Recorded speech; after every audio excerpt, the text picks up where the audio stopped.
अरे आमची भूमिका काय, जी महायुतीची भूमिका आहे एकत्रितपणे, तीच आमची भूमिका आहे. त्याचे नवीन काय आहे? प्रत्येक मिटिंगला जे आमचे प्रतिनिधी असतात तिथे. नाराजी देखील व्यक्त केली होती. कोणी? हिरामन खोसकर. हा? हिरामन खोसकर यांनी नाराजी. मी काय ऐकलं नव्हतं. वर्ष परत दिसतच नाही. मी नाही काय ऐकलं बाबा, मला काय माहिती.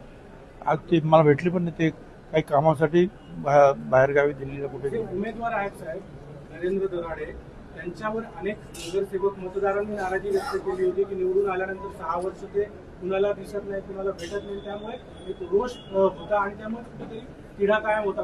आता या सगळ्या चर्चा झाल्या, त्याच्यानंतर महायुतीने ठरवलं, तर मला असं वाटतं की मुद्दा संपला. साहेब, येवल्यामध्ये दराडे आणि भुजबळ कुटुंबाचं राजकीय वैमनस्य अनेक वेळा बघायला मिळतं. याचा कुठेतरी परिणाम होईल अशी देखील चर्चा आहे. काय परिणाम होणार आहे? आता ठरलं आपलं महायुतीचा, तो परिणाम काय होणार? जे काय नाराजी नाट्य सगळं रंगलं की मागे नंतर काही दिवसांनंतर आता हे चालूच आहे. पहिल्यांदा अनेकांनी फॉर्म भरले, मग काही लोकांना हे करून त्यांनी माघार घेतले, मग काही माघार घेतच नव्हते, त्यांनी तसेच राहिले. मग त्याच्यावर मिटिंगा स्वतः मुख्यमंत्र्यांनी लक्ष घातलं अनेक ठिकाणी. अजून काही ठिकाणी गडबड आहेच, म्हणजे आपल्याकडे नाही पण दुसऱ्या जिल्ह्यामध्ये सुद्धा. तर ते जे आहे सगळं काही एकत्रितपणे कसं काही जायचं याचा पूर्ण प्रयत्न जे आहेत महायुती आघाडीचे जे नेते आहेत ते करत आहेत. साहेब, अजितदादांकडे जे अर्थ खातं होतं ते नंतरच्या काळामध्ये मुख्यमंत्र्यांकडे खातं दिलं आणि तेच खातं इतर कोणी दुसरं चांगलं सांभाळू शकत नाही, मुख्यमंत्रीच ते चांगल्या पद्धतीने सांभाळू शकतात असं मत संजय राऊतांनी व्यक्त केलंय. आपल्याला काय वाटतं हे सगळं? आता कोण काय संजय राऊत सांगणार आणि खातं वाटप होणार असेल तर संजय राऊतकडे जाऊन सांगू बाबा तू काहीतरी कर म्हणून. कशाला ते बोलतायत? जे आहे ते बघतील अंतर्गत काय आहे ते. सुनेत्रा ताई आहेत, त्या जातील मुख्यमंत्र्यांशी बोलतील. बाकी दुसरं बाहेरून कोणी बोलून काय फरक पडणार आहे का? साहेब, राज्यसभेसाठी आपलं नाव जवळपास निश्चित होतं, सगळं निश्चित होतं, मात्र त्यानंतर ते झालं नाही. मग आपल्या समोर आता पोस्टर्स देखील लागले होते, एवढ्यात लागले, नाशिकला लागले. हे बघा, मी सांगितलं होतं मला जायचं आहे 15 दिवस अगोदरपासून.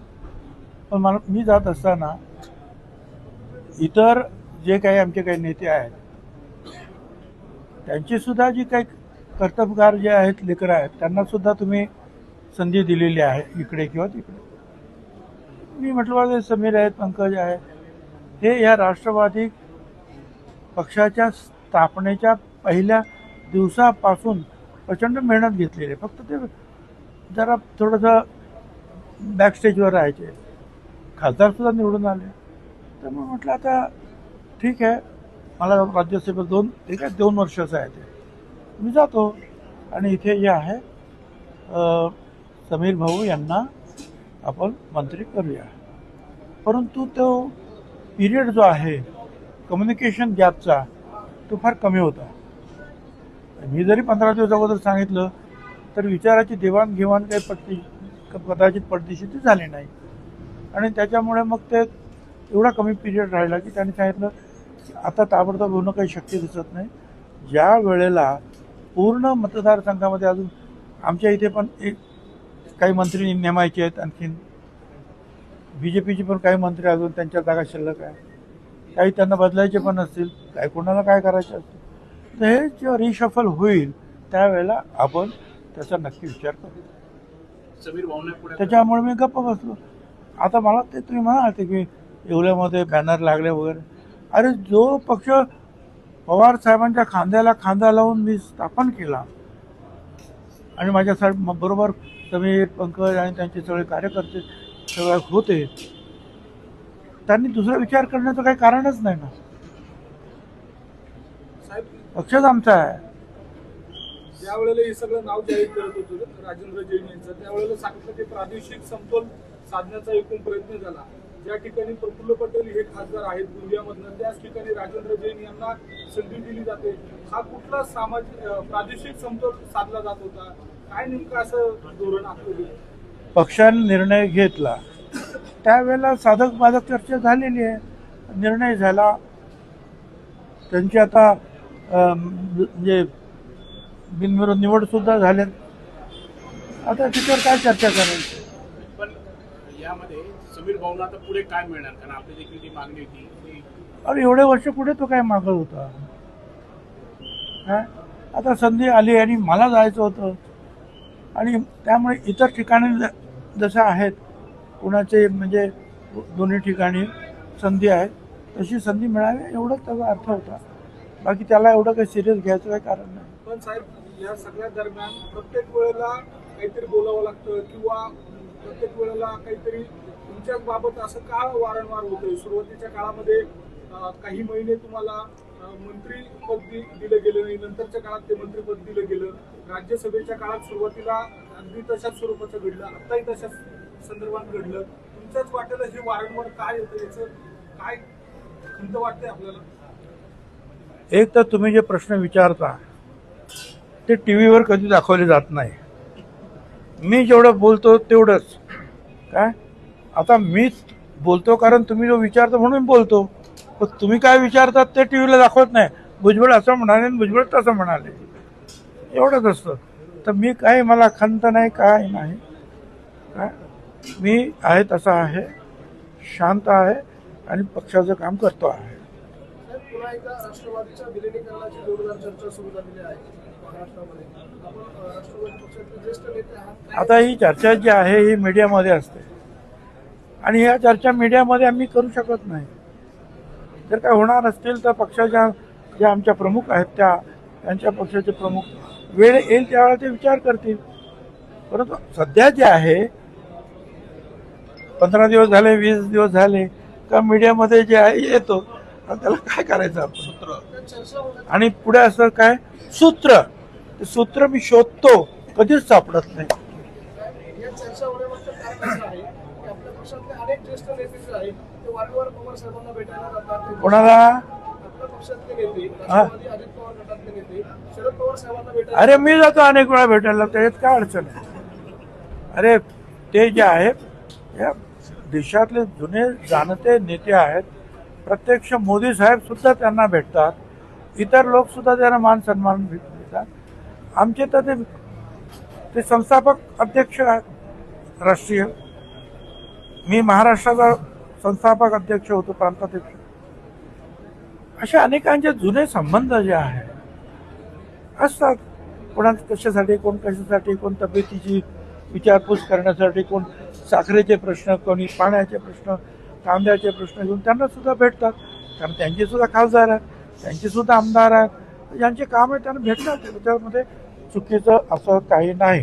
किंबहुना त्यांची हे बाकीचे महाविकास आघाडीचे लोक सुद्धा फडणवीस साहेबांना भेटतच असतात, शिंदेना सुद्धा भेटतच असतात, सगळ्यांनाच भेटत असतात. त्यामुळे अशा भेटीगाठी ज्या आहेत लोकशाहीमध्ये होत असतात.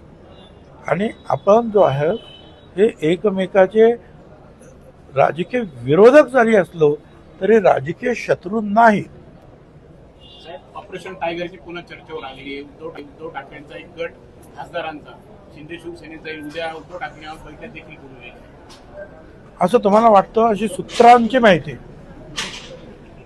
तुम्हाला काय मला माहित नाही ना. सरकारला 12 वर्ष कंप्लीट होत आहेत. नरेंद्र मोदी सरकारला 12 वर्ष कंप्लीट होत आहेत. या संपूर्ण 12 वर्षाच्या कामगिरीकडे कसं बघता आपण. नाही, अतिशय चांगलं काम जे आहे या 12 वर्षाच्या मध्ये झालेलं आहे. विशेषतः अनेक विकासाची कामं, शेतकऱ्यांना सहकार्य करण्याचं काम, महिलांच्या विकासासाठी काम, या अनेक गोष्टी, परराष्ट्र संबंध. आज सुद्धा तुम्हाला मी सांगतो अनेक देशामध्ये पेट्रोल डिझेल मिळणं दुरापास्त आहे. म्हणजे किती पैसे ते आत्ताही मिळत नाही आहे. अशा वेळेला कुठूनही वेगवेगळ्या देशांशी संपर्क साधून एवढ्या मोठ्या 140 कोटी लोकांच्या देशामध्ये हे आणलं जात आहे. तर ही सगळी जी राजनीती जी आहे त्याच्यामध्ये सुद्धा ते यशस्वी ठरतात. त्यामुळे त्यांचं अभिनंदन. जेवढं करावं तेवढं थोडं आहे. नाफेड आणि एनसीसीएफच्या संदर्भातला मुद्दा आहे.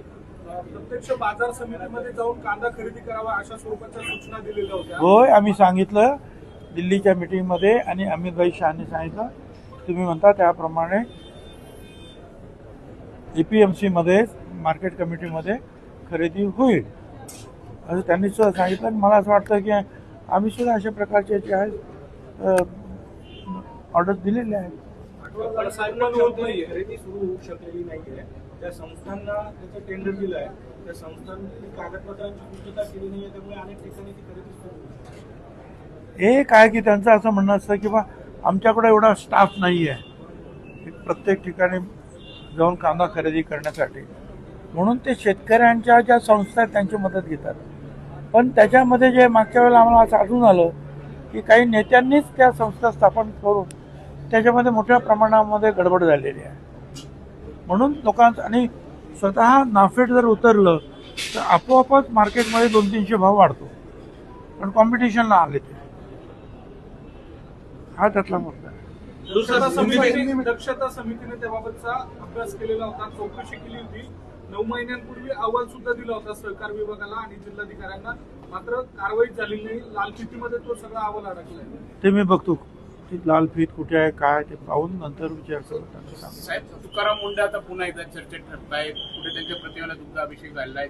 सोशल मीडियात अशी देखील मागणी केली जाते की मुंडेंना आता जेड सिक्युरिटी द्या. पण दुसरीकडे असाही प्रश्न आहे की याआधी या कारवाया का झाल्या नाहीत तुकाराम मुंडेंच्या आधी? प्रश्न नाही समजला. तुकाराम मुंडे आता धडक कारवाया पुन्हा एकदा करतायत. चांगली गोष्ट आहे ना. अहो हे अन्न आहे, दूध आहे, खायचे पदार्थ आहे, पिण्याचे काही पदार्थ आहे, या सगळ्यामध्ये भेसळ सर्रास होते आपल्या सगळ्यांना माहिती आहे. मी तर स्वतःच फोन करून त्यांना सांगितलं बाबा या मुंबईमध्ये हे जे दूध आहे गोरगरिबांचे येते, परंतु ते जे गोरगरीब दूध घेतात ते जे मुळातलं जे दूध आहे ते जे ते काय ते इंजेक्शनच्या सोयीने बाहेर काढतात आणि पाणी टाकतात, तेही घाणेरडं पाणी, आणि त्याच्यामध्ये काय काय वेळा केमिकल्स असतं आणि त्यामुळे किडण्यांचे रोग जे आहेत वाढत आहेत आणि मुळं मला तर त्यांचं भविष्यच उद्ध्वस्त होतं. म्हणून तुम्ही याच्यावर जास्त जोर द्या काय, आणि जेवढी कडक कारवाई करता येईल तेवढी करा. अन्नधान्यामध्ये औषधांमध्ये भेसळ करणाऱ्यांना अतिशय कडक मोका लावायचा असेल तर मोका सुद्धा लावलाच पाहिजे. कारण त्यामुळे जे आहे तुम्ही अनपेक्षितरित्या तुम्हाला माहीत असताना सुद्धा तुम्ही लोकांचे जीव घेता खोटी औषधं भेसळ वगैरे देऊ. म्हणून हे आवश्यक आहे. मुंडेच्या आधी कारवाया का झाल्या असे सोशल मीडियात प्रश्न केलं ना. झगडे साहेब होते त्यावेळेस खूप कडक कारवाई झाली. जे आहेत हिप्स वगैरे जे काही लावतात काय म्हणतात बघ ते आपल्या कमरेला काय मराठी शब्द काय ते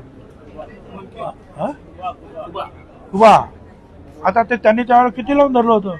हे जे खुबे लावले जातात ते अमेरिकेमध्ये हे नाकारलेले आहे. मोठ्या कंपनीवर त्यांनी लढाई घेतली आणि शेवटी जे आहे त्यांच्या बाजूने निकाल आता आलेला लागला. ते झगडे सांगत होते ते बरोबर होते. ते त्यांनी सुद्धा फार कडक काम केलं होतं. चांगली औषधं आली पाहिजेत. त्या औषधामध्ये भ्रष्टाचार होता कामा नये. जेनेरिक औषधं त्यावर सुद्धा त्यांनी भर दिला होता. स्वस्तात मुळात जेनेरिक आहे, मुळात जे एक औषध असतं त्याच्यावर प्रक्रिया करून मग वेगवेगळे जे ब्रँड तयार होतात ती जेनेरिक औषधं जे आहेत ते सुद्धा सुरू करण्यामध्ये त्यांनी प्रयत्न केले. तर काही जे असतात अधिकारी ते प्रामाणिकरित्या काम करतायत.